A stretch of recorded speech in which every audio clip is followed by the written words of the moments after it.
Hello and welcome, dear listeners, to episode 122 of the Reformed Gamers, the show all about theology, video games, and getting the episode number right. I'm your finally can count host, Logan. And I'm his co-host, Adam. You know, what's funny about the last episode is I didn't think about the episode number. When I remember looking at the show notes and seeing 121 and thinking, no, that can't be right because we just did episode 119. But I was misremembering, and so I mislabeled the episode last episode on air, which I'm sure probably some people were just like, great. Not only are words hard for Logan, but now the episode numbers are hard for Logan. So, hey man, I tell you what, if the worst thing we're doing in an episode is misnumbering them, we're doing all right. You know what I'm saying? That's true. If that's our biggest issue, I'll take that. Same here. I will take that over audio issues any day. Knock on wood, because watch this one be one for the books in terms of technical difficulties. I remember back in the day when I kind of first came on, there were a couple times, at least two, where we had like recorded, but there was just all this, either background noise and stuff, and we basically had to scrap the whole recording. Yep. And those suck the energy out of you. You're like, we got to do all that again. Like, you almost feel like you're just a broken record because you're repeating everything you just talked about. And so there's nothing that stinks more than that. So if we get the audio out there and we have a couple stumbles, a couple wrong numbers, that's good as long as we get that audio. Yeah, man. I like it. I like you thinking on the positive side there. A little glass half full on the podcast here. It is much needed.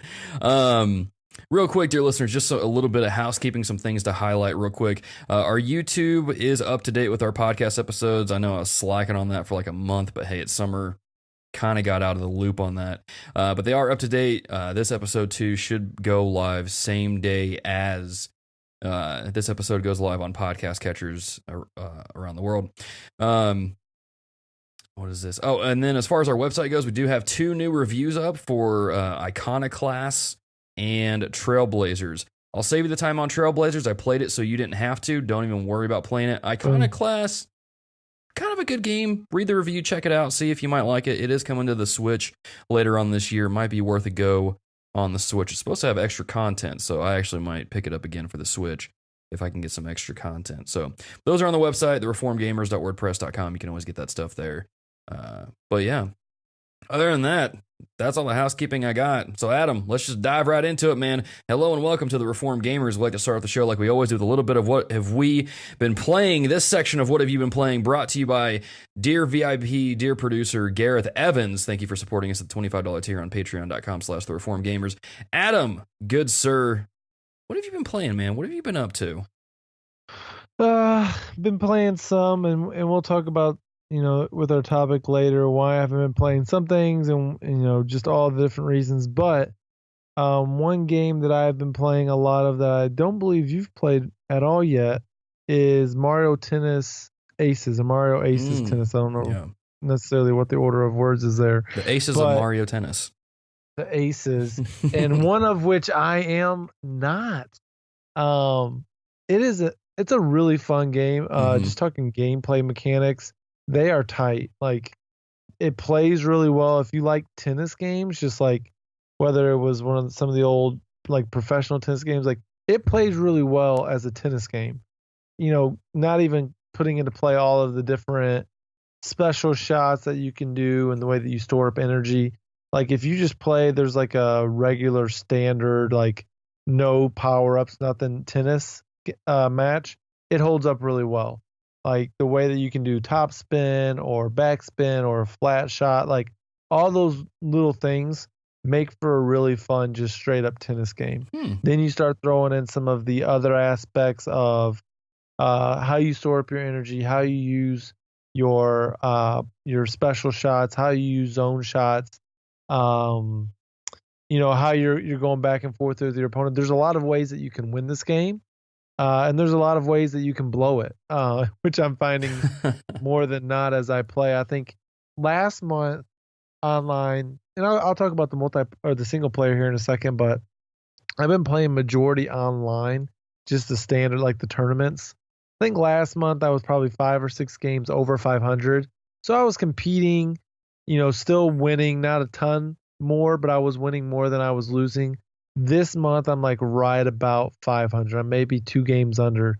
It's just, man, and the great thing is I'm in every match. There's not really been any match where I'm playing someone and they beat me like skunking. They're skunking me, just working me, and I'm not getting any points. Like I'm in back and forth volleys. It's 30, 40, we're going back and forth in tiebreakers. They're all really good games, but I haven't really found the character that really I can groove with, and so it's fun because it gives me something to chase after. Like I've not won a tournament yet. I haven't taken home that cup, but like I'm in the hunt. I'm chasing. I've made it to the semis a couple times. So it's a really fun game, multiplayer online, and for me, that's been enough. It's been worth the price of the game. I haven't. There is a single player aspect, and I've heard a couple guys. I know like Hunter has kind of been discouraged with he bought the game, and I get it with the single player because the single player is 2 things. It's really easy, and it's kind of frustrating at times with some of the mini games. So have you played it then, the single player? Not all the way through because of those 2 things. Gotcha.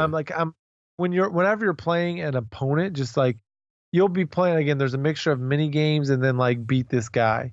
Whenever you're playing like the Koopa, or you're playing any character, the Piranha, it's like so easy. Like you just return it to the other side of the court, and you have a good chance that they're not even going to go over there and hit it. Like it's so it's way too easy when you're playing opponents. Yeah. But then you get into the mini games, and the mini games, they're not necessarily hard, but what makes them hard, because you figure out, okay, now I know how I got to do this, but they put a time limit on it. So they're like, all right, you've got 2 minutes to hit these dots or to do these certain things, but because it's a tennis game and you don't have complete control over where you're hitting the ball, you have a general direction, but not like pinpoint accuracy. Yeah. You may be failing and not completing a mission or a mini game just because you've missed, you've got a moving target and you're trying to hit it and you're just not getting lucky enough to hit it. And so the mini games can be frustrating. And if there wasn't a time limit, you would definitely be like, okay, I can beat this in 3 to 5 minutes. But usually it's like you got 2 minutes and then, you're right at the end. And then you're like, dang it, I just ran out of time because I missed something. Yeah. So I wouldn't say you buy that game and play it for the single player. Yeah. I think, I take it back. For like someone like my nephew, I let him play it when I was home. He was really enjoying the single player because he's probably not going to be someone who jumps online. Yeah. And like, cause he's not really good enough. So if you're a younger gamer and you're not like really into the competitive part, you'd probably really like the single player. But for someone like me, who I'm like, against your average Joe, I'm probably going to beat them.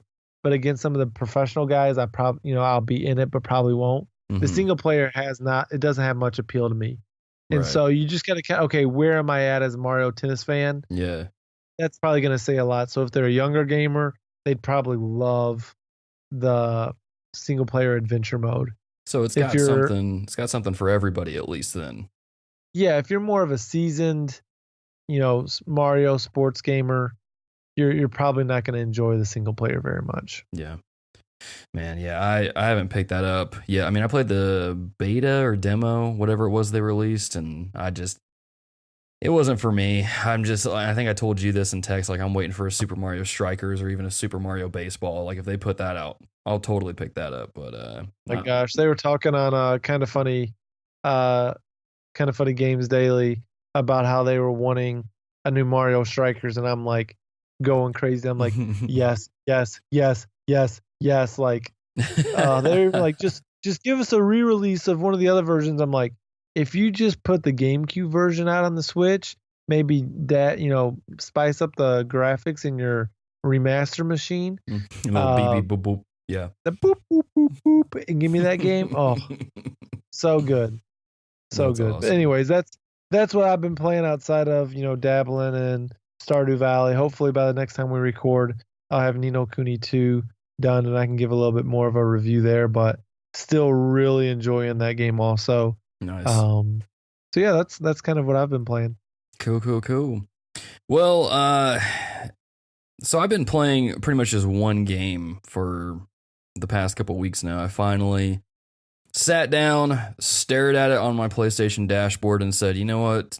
Now's the time for me to play through this game, finish it so I can say that I'm done with it, and then go from there. And what wound up me playing, I originally started the game just to finish the story mode and just be done with it, but it ended with me getting the Platinum Trophy and all of the trophies for the DLC. And that game is Assassin's Creed Origins, the game that came out last November, I believe. Takes place in ancient Egypt, follows the start of the group of assassins, essentially. And, you know, I have to say that after putting roughly over 70 hours into the game, yeah, I think it's better than Black Flag in a lot of ways. So for anyone that's a dear listener that's played these games and is a fan, and maybe hasn't gotten around to Origins yet, you know, just you know that's a kind of high praise. Black Flag is hailed as the kind of like top tier creme de la creme of the series, and I think Origins surpasses it in several ways. But I mean, it makes sense because the same game director that worked on Black Flag worked on Origins, and so I think it's a great game. I will say though that some of the, how do I say this? So growing up, I used to be really into ancient Egypt and that kind of culture and their religion and stuff like that. But growing up and looking back on it, I realized just kind of how dark that stuff is and how much they focus on death. And there's one DLC pack in this game in particular, because I bought the gold edition when it was on sale, so I got like all the DLC with it. There's a DLC pack called Curse of the Pharaohs that has you going into the different afterlives of the ancient Egyptian mythology or religion. And it's to me, it was unsettling because it was just kind of like, this isn't real, you know, or this is like kind of dark. And that was the one point in the game where I was really uncomfortable playing it. The rest of the game, the Hidden Ones DLC, the main game itself is a blast. I had a lot of fun with it. Really enjoyed the game, hence the reason I got the Platinum Trophy. But I will say this though, I'm gonna have to like start a show or something where I talk about Platinum trophies and what makes a good trophy list and what doesn't, or maybe I can just do that as a separate bonus episode. Yeah, there was one trophy in the game called Old Habits, and I was like, okay, cool. What are you doing here? It says complete all locations, and I'm like, oh, that can't be that bad. I mean, it's not a whole lot. There's over probably 150, 200 locations in the game that you have to complete. And thankfully, they're not really hard to do. It's just really time consuming. So that's the reason why it added like an extra 10 hours onto my playthrough. But I'm just like, developers, you need to not put trophies in your games like this. This is stupid.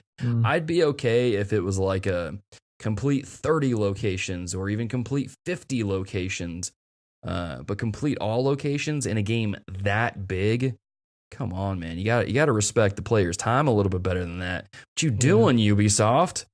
But as far as the game itself, though, really good. Really enjoyed it. I was pleasantly surprised. But that's really been the only game I've been playing recently of any worth of talking about. Anyway, because I've given it just so much of my time. But have been squeezing in some time for reading too. So this section of What Have You Been Reading, brought to you by dear producer David Skinner, our fellow Sony pony. Adam, good sir, what have you been reading, man? Have you gotten to read anything lately? I have. Last week we were home for a couple days before we went up to Michigan for for early July, 4th of July stuff. And so I was given a book. I don't remember where it came on my radar a while back, but a friend on Facebook talking about a book she read about adoptive fatherhood. And so she like gave it to my sister, and I finally ended up getting it from her. I almost forgot that she was giving it to me, but it's called Hello, I Love You, Adventures in Adoptive Fatherhood. It's by a guy named Ted Kluck. He was a part of Kevin DeYoung's church up in Lansing for the Young Left. He was a he's done a lot with sports. Like he's done a couple things with ESPN. Like I'd never really heard of him before the book, but Mm-hmm. he's an author and some different things outside of just this book on adoption. And so since it was given to me, I was like, I need to go ahead and get on this book. And I'm like, I need to finish a book. It's going to be an easy read. It's not some thick theology book. It's not a huge meaty book. It's like 175 pages, and he's kind of telling a story, his family story of adoption.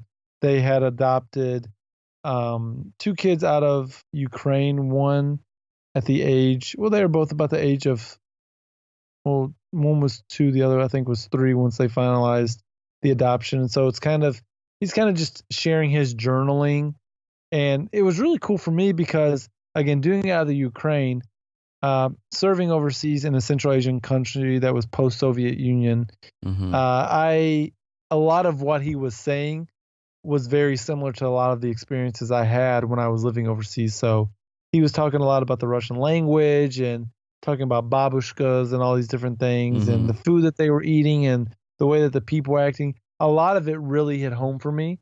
And so I had all of those memories kind of rushing back into my mind, and then just thinking back on our adoption journey. And so there are a couple times I'm like, man, Hannah, this is too real for me. The mixture of my time overseas and talking about adoption. There was a couple of times where I was just really teary-eyed because I'm like, of course, our stories are very different because he was adopting internationally, but just a mixture of the things that he was talking about, just really sentimental to me, and the journey that God's really even taken me to some degree, Hannah, with the adoption part, but the post-Soviet Union conversation that he was having really just touched a lot of the feels for me. And so it's an interesting read. I'm not going to act like it's the best book on adoption, but he's telling his story. And so, as I'm reading the book, him and his wife had a really, in many ways, a hard international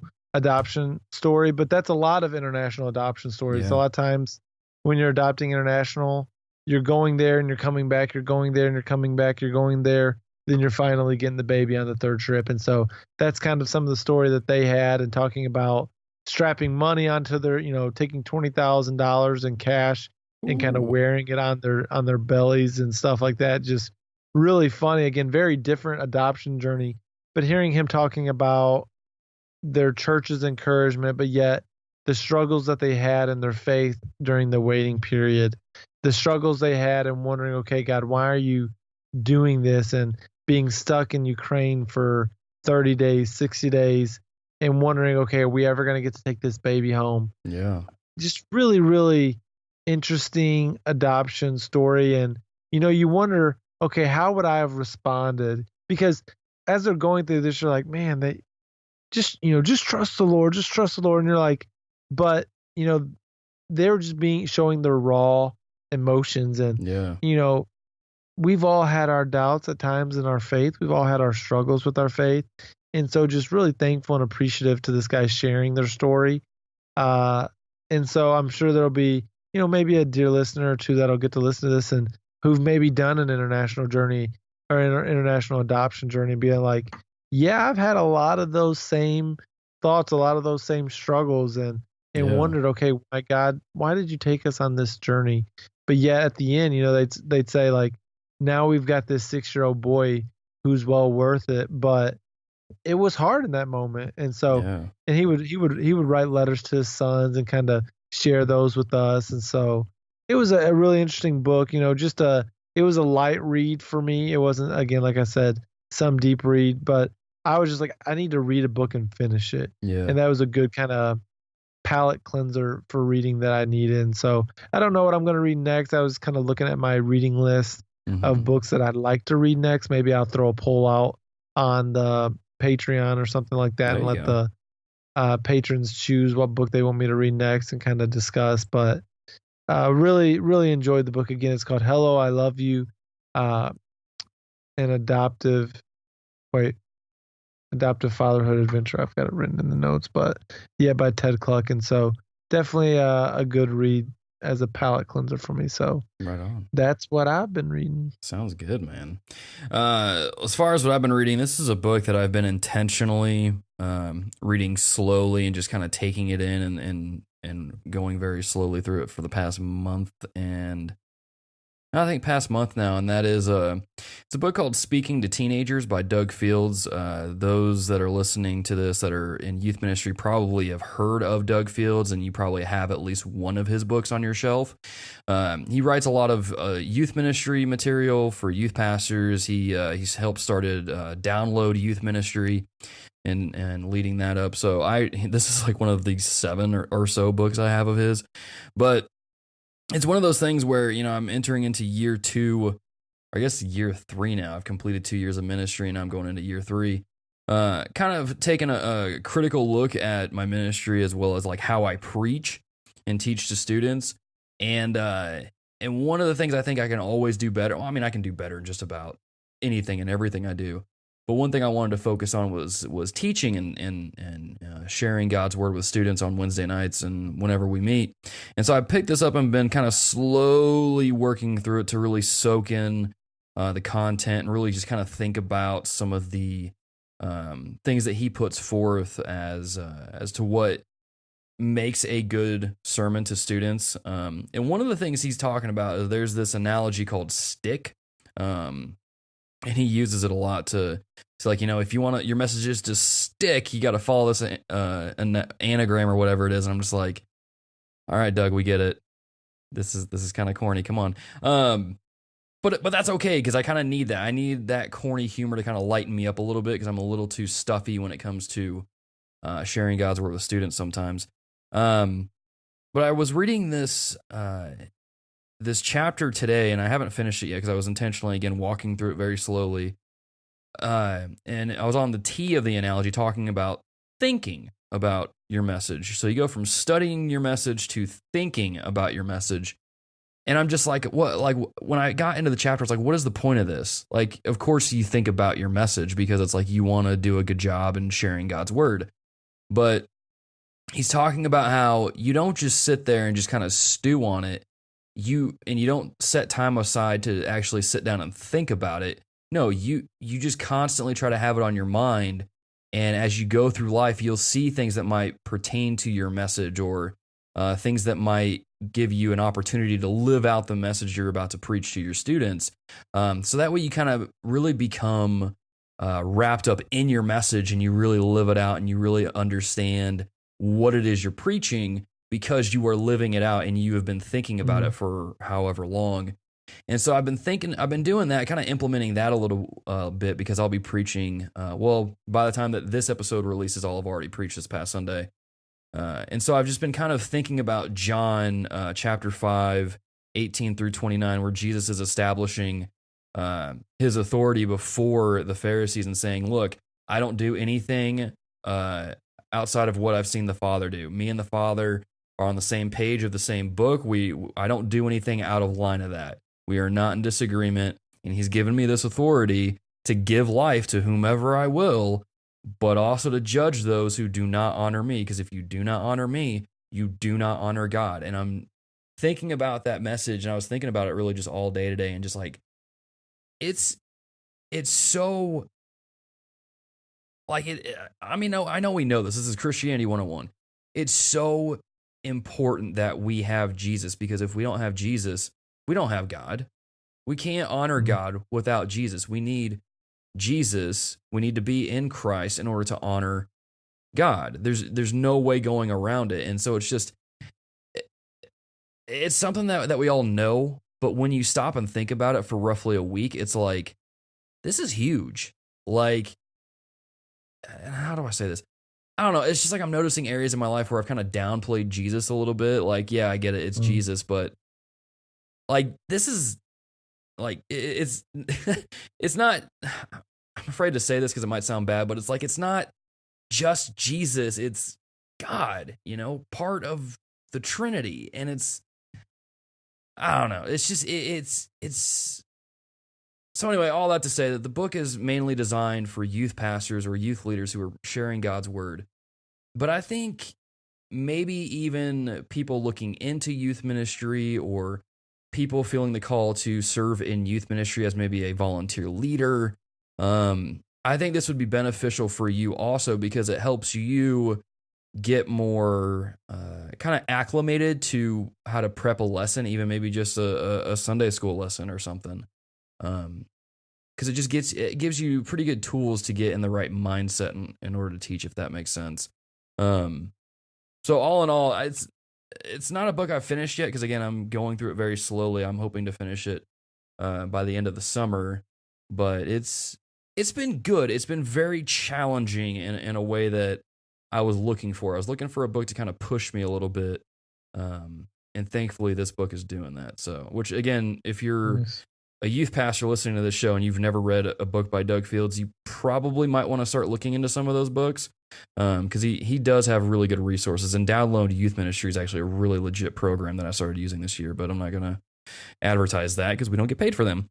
So anyway, there's that. Now that I've rambled on long enough, let's jump into the topic, Adam. Let's just jump right into the topic. Brought to you by dear producer Eric Bryant.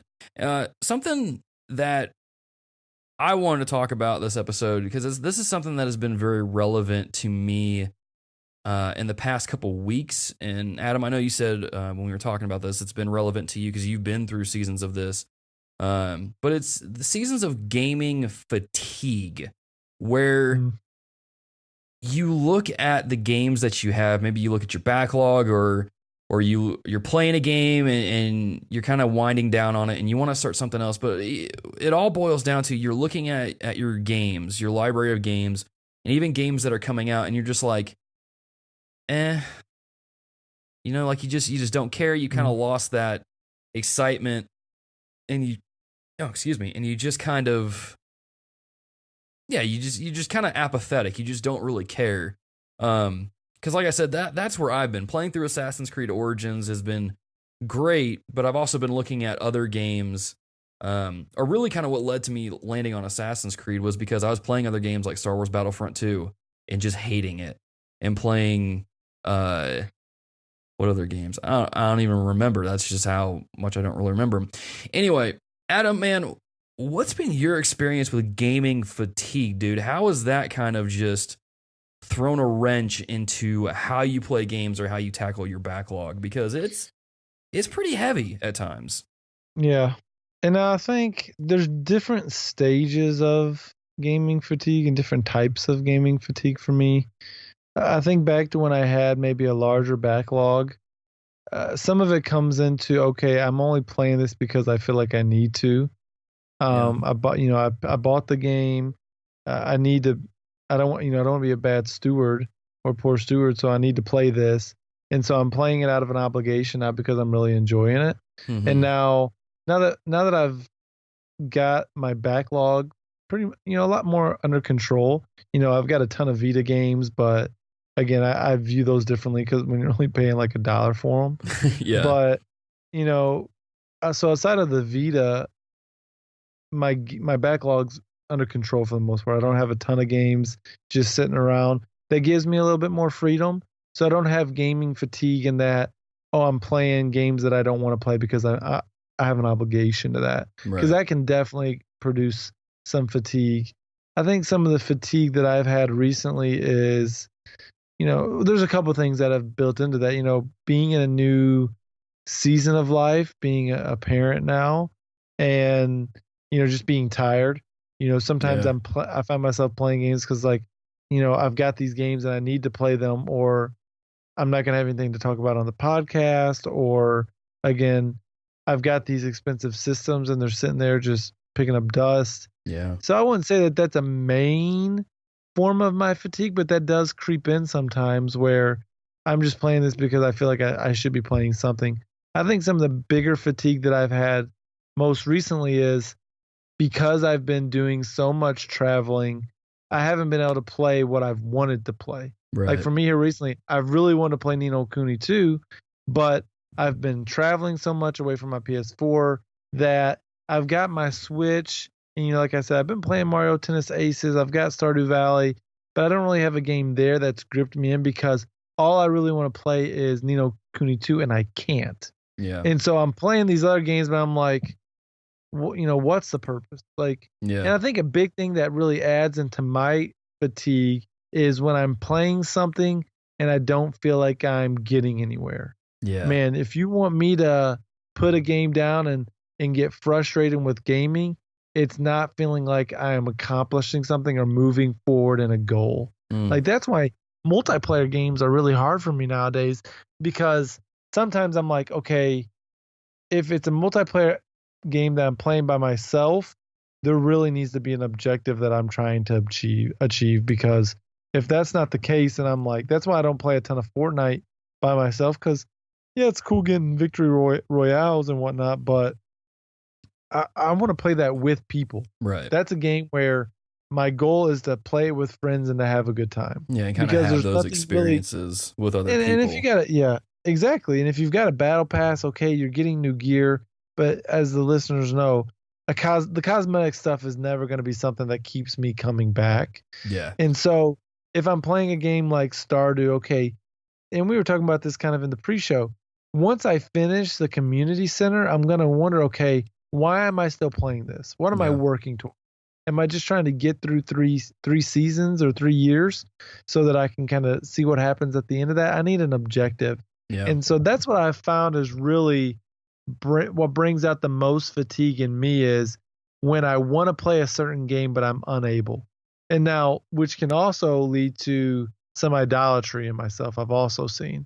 Because then I get super grumpy and super frustrated with whether that's my wife or my daughter or my friends or life because it's like I just want to play that one game and I can't. Yeah. And so it can be a hard check because I can start saying, okay, Adam, you're putting this in the wrong place. So it's good in that way because I need to be like, okay, this is not that important. But that's when I also find the fatigue of like, okay, I've got these other games that I don't really care about them. And now I'm mad because I should kind of want to play these games and I don't want to. But that's all I really want to do.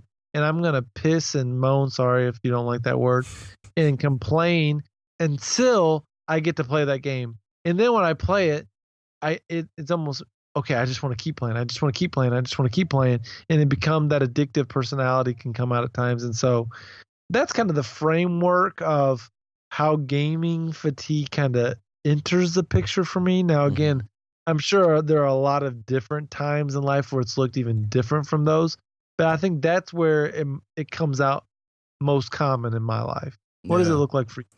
Well, kind of as you were talking about that, just talking about how there's games that you want to play, but things that keep coming up to kind of prevent you from playing them and kind of how you react to it. Dude, I can think back to when I was trying to play Tales of Zestiria so many times, just trying to make some kind of headway in the game. And it seemed like every single time I booted that game up, something inevitably came up to prevent me from making any progress. And maybe that's why I wound up hating the game so much, is because it just felt like it took so long to get through. But yeah, man, I get that, is that it's like it does kind of become a little bit of an idolatry problem because there's these other things that were coming up that need my attention more than a video game does. But it's like, I just want to get this stinking thing done, you know? But so I definitely can relate there and agree with that. I think for another thing for me is the whole backlog thing. And it's when you look at these games that you have and you feel that obligation, like I have to play these games, or if I get a game to review on the podcast, it's like, okay, I have to finish this game so I can write a review up. But it's like, and this is something that my wife has had to help me out with quite a bit, along with a couple of friends, is this idea of, and this sounds so simple, but to me it's so profound, is that if you're not enjoying it, don't play it. It's like, yeah, you spent money on it, but that should teach you to stop wasting money on games you're not going to enjoy, to be, more frugal with my money, so to speak. But it's like, if you're playing a game and you're just not enjoying it, quit playing it, but it's, for me, it's hard because when I buy a game, it's like I'm putting money into this. I am spending my own money to buy this game, to play it. And it's like, if I don't play it, then I feel like I'm wasting money. And then if I don't finish it, I feel like I'm wasting money. But it goes back to this idea, you don't have to finish everything that you buy. But so for me recently, it's been a lot of that, where I felt like I've had to play these games out of obligation, whether for the podcast or because I spent money on them. And, I think a while back I teased that I was going to do a review for Dandara on the Switch, but I gave up on the game because I tried and tried and tried to play that game, and I just hated every single minute I was playing it. Like, the teleporting controls were cool, but it's like how you attack, I hated it, because if you think of Mega Man, you fire the blast, you press the fire button and you shoot a beam out, you hold it down, you charge it. Well, in this game, you have to always charge your shots, and I'm like, this isn't fun. Like, this doesn't make it fast or frenetic like the teleporting is. And so I got bored with it. And I felt there was a period where I realized I was kind of slowly was realizing I was giving up on the game. And I felt so guilty. It's like, I spent money on this. I told dear listeners I was going to write a review for it. Like, I just felt guilty. And then I was just like, I shouldn't play any games at all if this is how I'm going to be with the games. But it's so weird. Because I think we need to stop doing reviews, and we'll start doing why I didn't finish this game. It's like a type of review. It's like a type of review where, because that would and that would be, I don't know if I haven't seen many of that like on the internet, but it's almost like a review. Like, we've played enough of it where we kind of understand what's going on, but this is why we're not going to finish it. Yeah. And you can still give gameplay review. You may not be able to give a complete story synopsis. Yeah. But you can still get a good understanding of the game. But it's like, this is why I'm choosing not to finish this game. And you can still praise many of the good things, but you can talk about some of the things that maybe are negatives when it comes to a certain game. And see, I didn't even think about that because I was too busy having a pity party. But it's just, I don't know, man. Do you think that maybe we make too much out of having a backlog? Like, we almost kind of place too much shame on it? Or, because I'll fully admit that I probably put way too much weight on it than what I should, and that contributed to my burnout quite a bit. But yeah, how do we work through this fatigue while enjoying these games to the glory of God and not being poor stewards? I know it's kind of like a really broad question, but like, I don't know, man. How do you work past this? I think there's just some different things that, I think each person approaches their backlogs in different ways.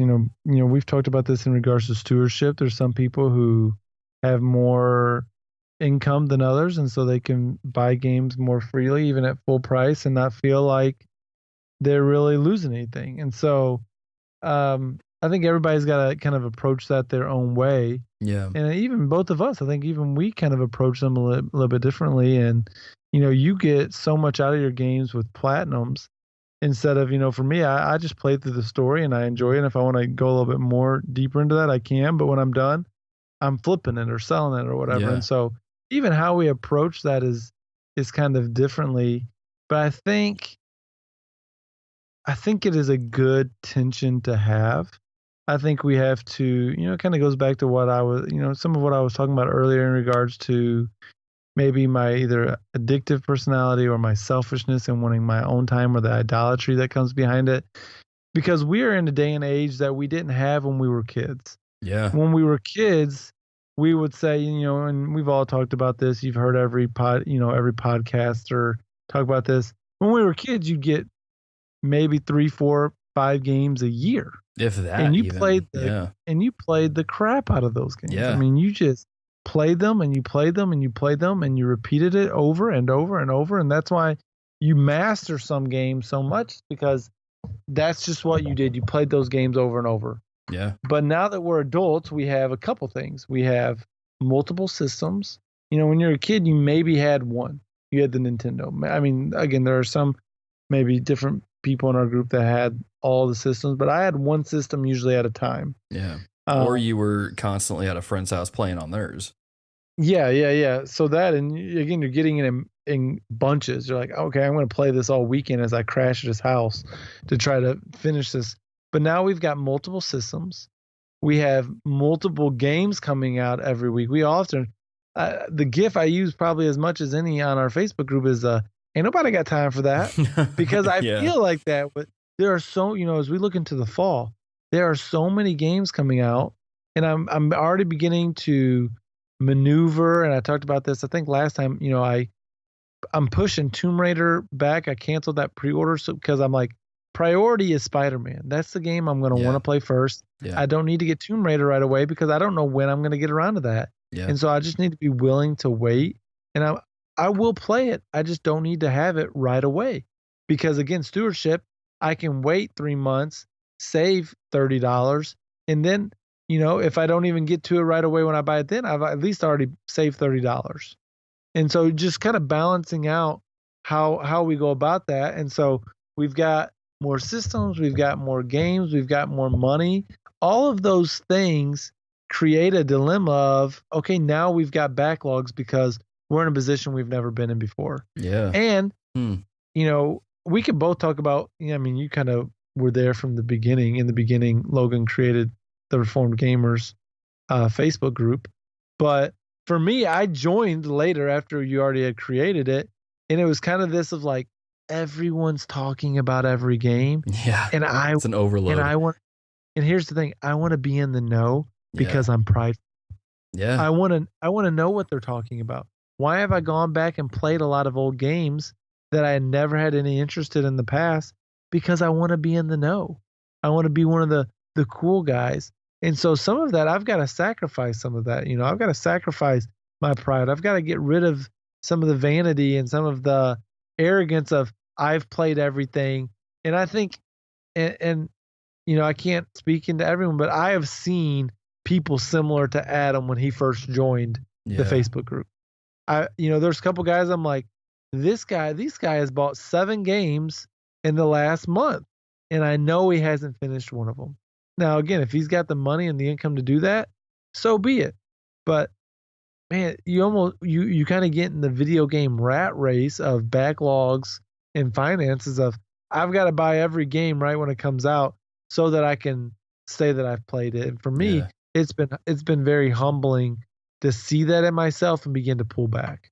And that's why I can thankfully say my backlog's in much better shape, because I just don't have time to play everything. We talked about, again, in the pre-show, Octopath Traveler. That's a game that, I don't know if I like it or not, but I think I'm really coming down to, do I need to play that? Because I know I've got other games still sitting in my backlog that I want to play. Yeah. It's not that I bought them and I don't want to play them.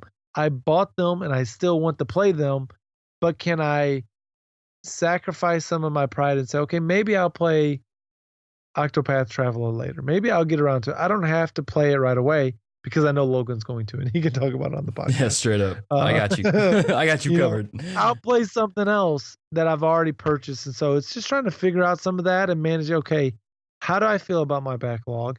Why do I want to buy all these games and play them? Am I enjoying the games that I currently have? If I am, okay, pause. I don't need to go out and buy another game. And so just got to look at why do I have the backlog that I have? And, I can respect some of the guys like David Benjamin, Jesse Knopp. Those guys said, we've got all of these games in our backlog. I'm not going to buy any games for a year because I've got 100 games or whatever that I need to go out and play. I respect that, and the thing is, I know they're enjoying the games that they have to play now, and eventually they'll get to play some of the games that came out this year, like God of War, Detroit, and some of those other games. Like, they'll get around to those, but I can respect them for saying, I need to enjoy the blessings that I've bought and I've been given by the Lord, and I don't need to rush to have the latest and greatest. And I can respect them for that, but it's hard because, again, we begin to see some of the sin in our lives. Like, okay, again, why do I have burnout? It's not because the games are any worse. It's not because my systems got any worse. It's because for whatever in my mental capacity, whether that's my selfishness or, my pride or, whatever's going on in my life that's like, that is more important than X, Y, and Z. And because I'm not getting my way, now I'm burnt out. Now I'm frustrated. Now I'm angry at things that did not deserve that anger, frustration, or backlash. Wow. Dude, this is like a therapy session for me, to be honest with you.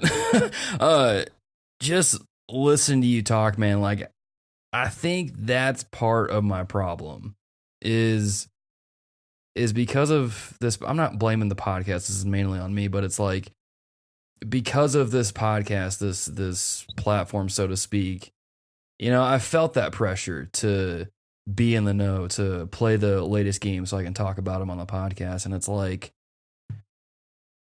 it's not what I'm here for. And yeah, there's a lot of pride with that. And it's like, now I'm processing all of this, and it's just, you know, it's like, again, this is all stuff that is very, like, it's not profound. It's not like something we haven't heard before, but at the same time, I mean, it's kind of going back to what I said earlier about the authority of Christ, is that, you know, we know this stuff, but it's kind of good to kind of think about it and remember it from time to time, because it levels us out. And so, you know, I mentioned earlier, because you talked about how, you know, maybe the games you're playing aren't necessarily worse or anything. You know, I was playing Battlefront 2, and for the most part, the campaign is not that bad. But it's just at that time I was like looking at the backlog, and I'm like, I got to play all these games, and I got to play this for the show, I got to play this for review, I got to do this and this and this, and I got to play Fortnite with my students. It's like, it's almost like I'm stretching myself way too thin, you know, to the point where I can't enjoy the games I have, because it's like I'm feeling obligated to these other things. And, you know, you brought up the analogy of how we were when we were kids. You know, we would only get maybe like a couple games a year, and we would have to be, we'd play through them multiple times. I mean, I remember doing that with Metroid Prime, and that's why I played through that game like 5 or 7 times and got 100% all those times.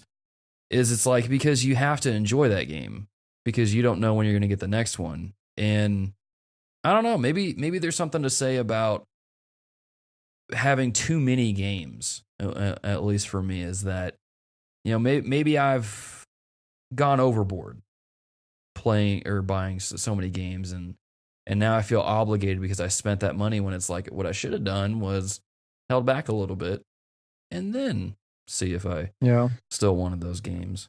So, well, here's what I think. And this is the great thing about our listeners, our podcast community, our Facebook group, is I think there's a lot of understanding in our group, because, you know, we've had multiple patrons that have said, hey, you guys got ministry in life. Like, we love the podcast, but don't let it come in the way of your family, of your ministry. And that's super, I mean, I'm thankful for that, because there's been times where I'm like, I need to go spend time with my family. There's times where I've had to cancel. I've got work that's come up in ministry that I need to do, and I just can't. And the great things, none of our listeners are ever like, what the heck? You know, there are some guys that have listened to every episode. Most of our listeners haven't, and they're like, hey, I'll just go and listen to one of the old episodes. And so it's great to know that we have a group of guys who are understanding, and girls. But it's also nice because, you know, when we go back and talk about some of the old games, again, we've both played a lot of older games over the last couple years as we've done this. I think this podcast, and one of the games that was like my game of the year, like maybe 2 years ago or even last year, was funny because it was a game that I had that had come out like 10 years ago that I never got around to playing. And we're like, how is this your game of the year? Well, it's a game that I played this year. I just never got around to playing it. And it's like, but that brings back some of the nostalgia for our listeners. And so, you know, we have a very gracious group. You know, we have our Patreon.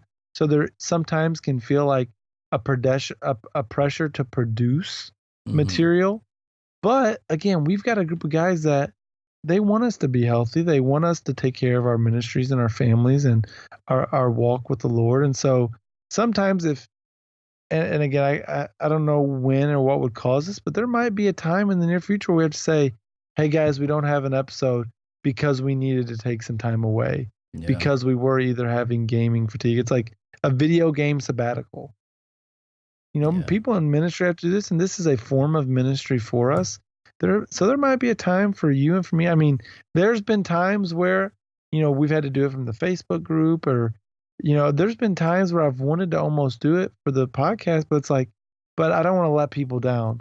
Again, we have understanding people. If anything, I don't want to let myself down. And again, my pride has now entered the picture. Yeah. Because I'm putting myself more highly than I should. Like, what are they going to do if I'm not on the podcast? Well, as we have shown multiple time and time again, there are a lot of people that can fill in for me or can do it better. And so it's like, I need to sometimes suppress my pride and be like, no, the best thing that I can do is to take a break. The best thing I can do is go and not play a video game or read a book or, I don't need to do that forever, but there's a season and a time for that. And I'm grateful for the people who listen to our podcast who would say, you know what, you're right. That is the best thing.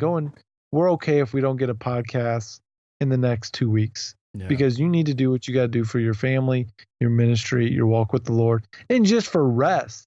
Like, I am wore out, and it's not because I'm playing a lot of video games. I've been all over the place, and I'm like thinking, man, I really want to just turn on the PlayStation tonight and play a couple hours in Ni no Kuni.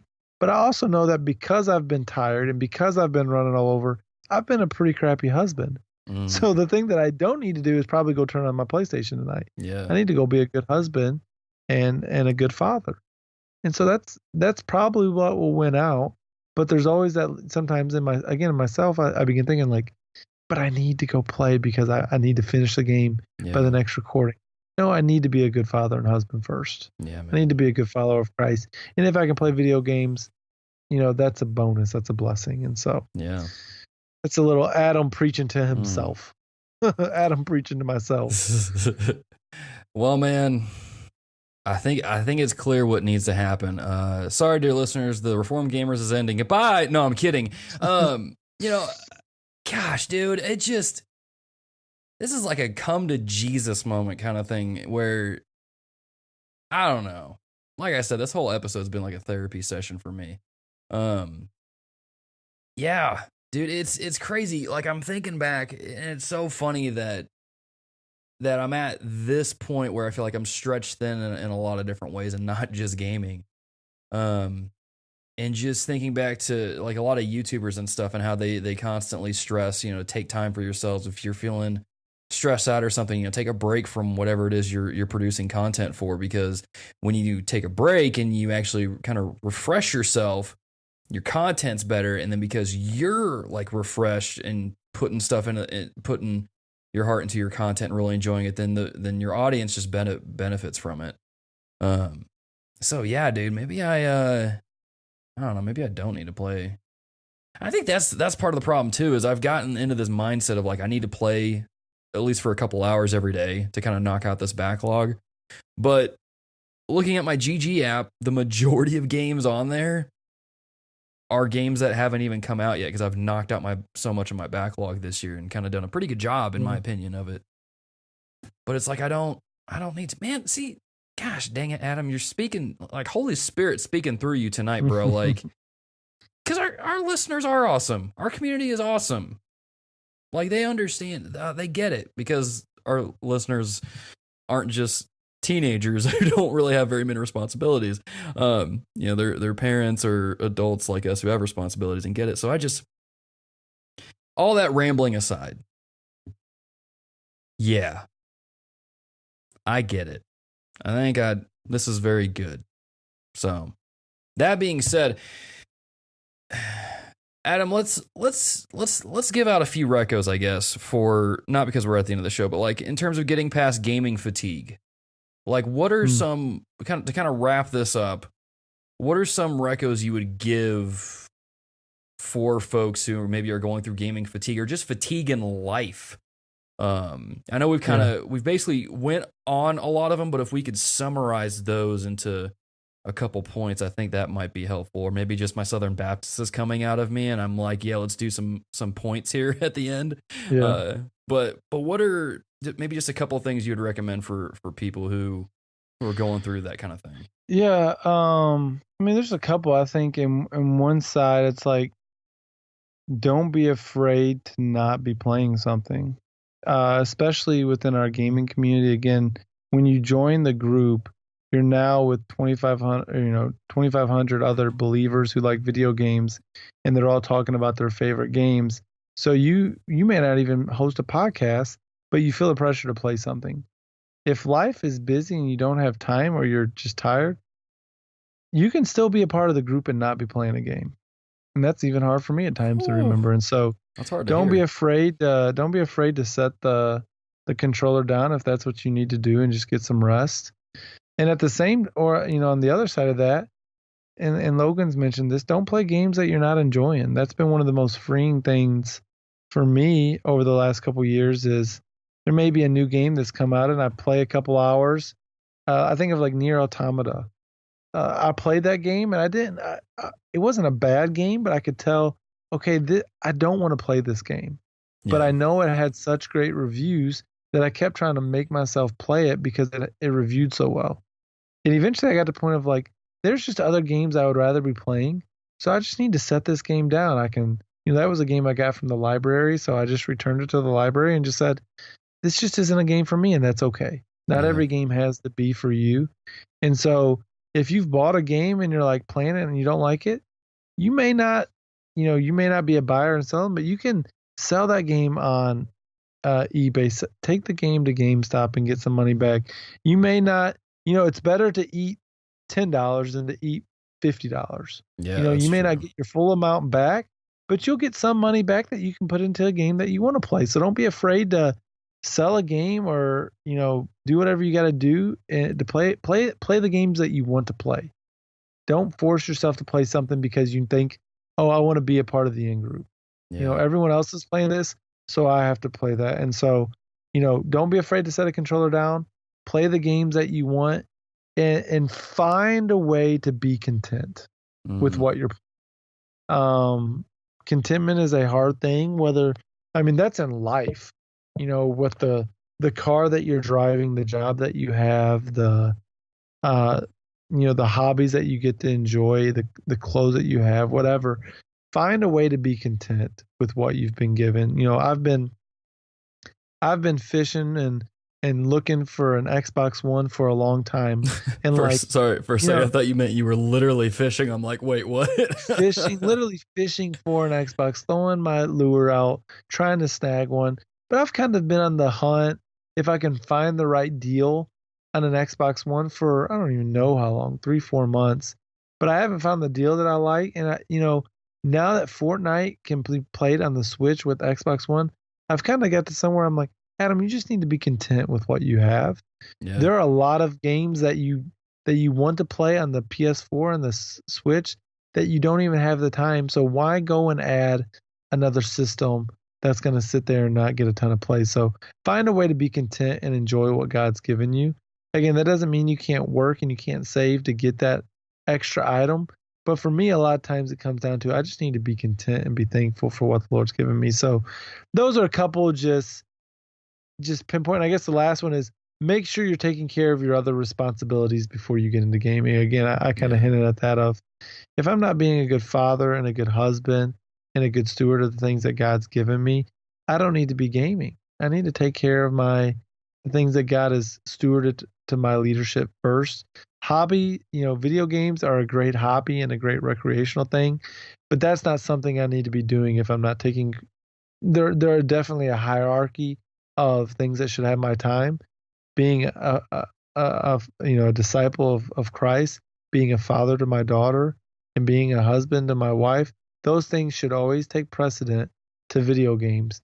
And if video games are taking a higher precedent to them, and again, that's why it hurts so much because I'm like, man, I just saw myself lash out. Why did I just yell at my wife? Well, I'm in the middle of a Mario Tennis game online and I can't pause it. And so I'm going to lash out at her over that. Like, Adam, get your priorities straight. And I've seen that often lately. And that's why it stings. And I've had to apologize to her multiple times where it's like, I'm sorry I lashed out to you. It's just, it's not my serve. And that guy's not, he doesn't know to pause and that you're asking me, to go and do something for you, and and so that's, again, my priorities can get out of whack. And so making sure you're just taking care of those. Because when your other responsibilities are taken care of, man, I have freedom. I have the freedom to do those things.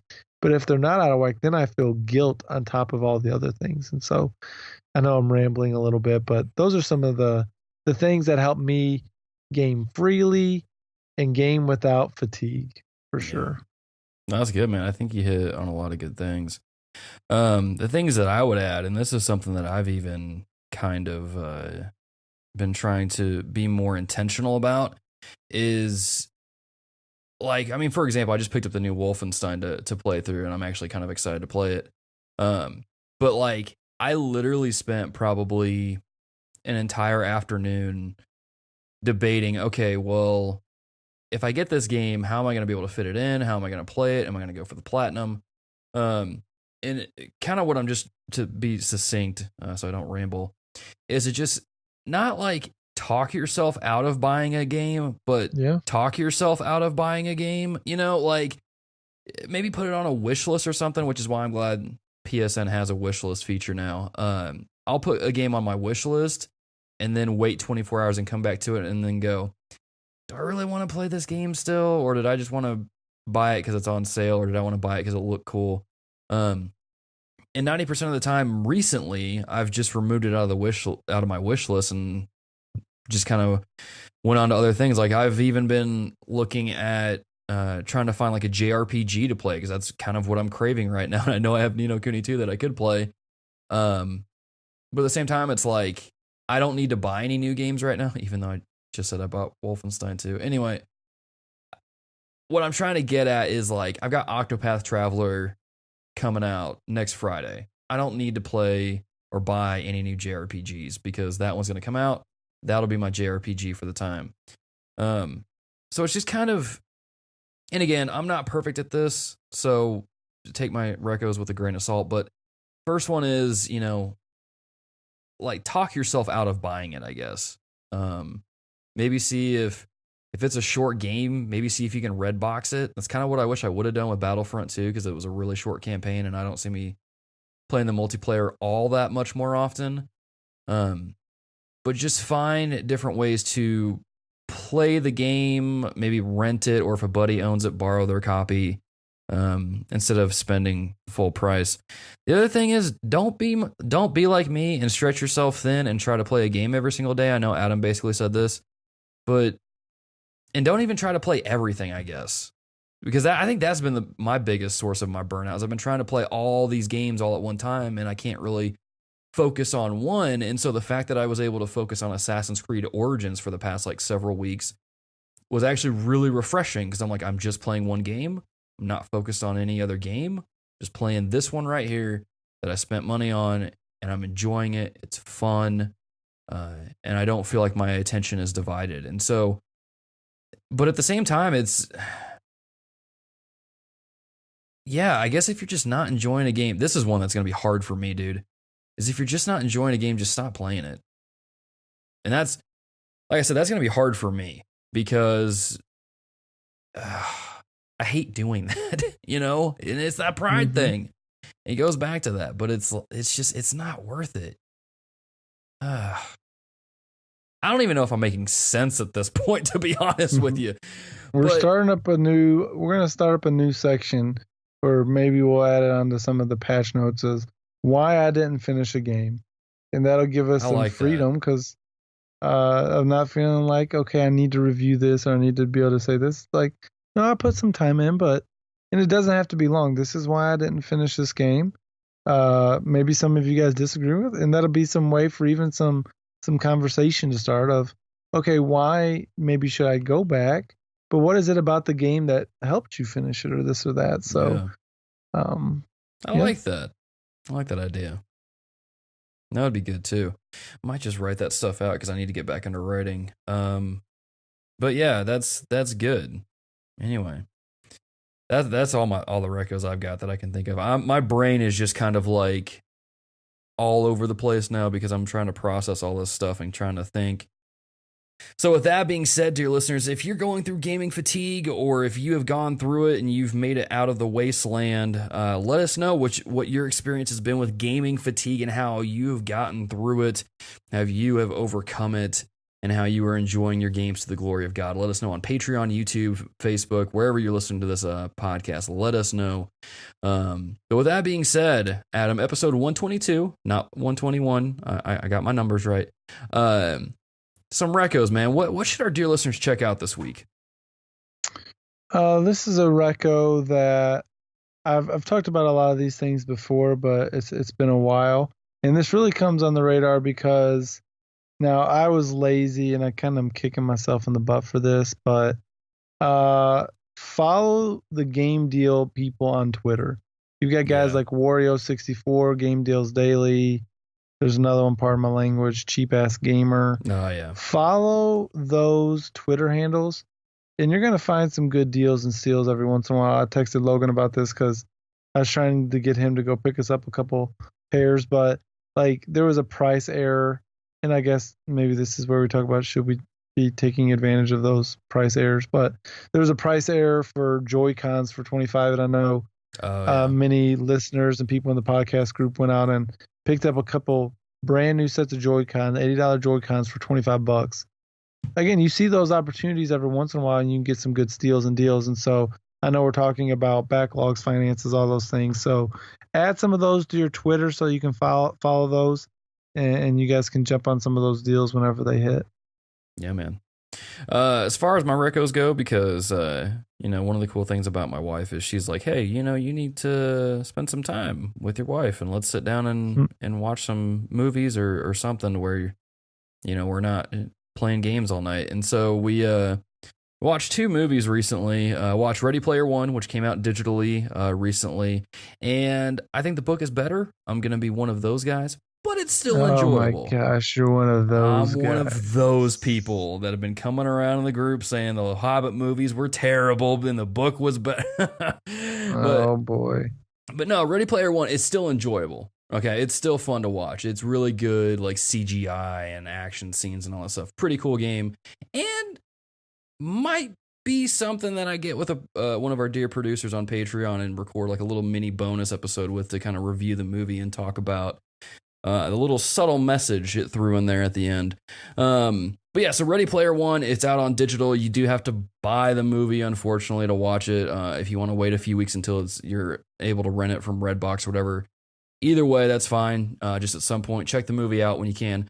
And also for the, I don't even know how to label this one, but for the fans of the show who maybe are like me in the minority, well, not really. Here's the thing. I watched Pacific Rim when it first came out on DVD or Blu-ray or whatever a couple of years ago, and I remember hating the movie. But I watched it this past, like, a couple days ago, and I'm like, why did I hate this movie when it first came out? This movie is actually really good. It's not, like, groundbreaking, but it's pretty good. So, if you're like me and you hated Pacific Rim when it first came out, give it another shot, see what you think, maybe see if your thoughts have changed. And then maybe if you've already seen the movie, give yourself another reason to watch it, because apparently no one likes the sequel. So, I haven't watched it yet. I'll find out this weekend. But those are my two recos. But as always, dear listeners, thank you for checking out this episode of The Reformed Gamers. As always, if you like what we do here on the show, you can head over to patreon.com/reformedgamers to consider lending your support to the show. Even pledging as low as $1 a month helps the show in a big way and helps us keeps us going, and will hopefully deter me from buying so many games to try and review for the show and hate myself in the process. Little deprecating humor there. But yeah, anyway, patreon.com. You can always follow us on Twitter at TRG Podcast. You can join the Facebook group, The Reformed Gamers. And as always, you can check out our reviews, show notes, and just opinion pieces at thereformedgamers.wordpress.com. And you can also follow us on YouTube at youtube.com/thereformedgamers. Hit the subscribe button, hit the bell icon so you never miss an upload, and you can go from there. But until next time, dear listeners, GG and amen.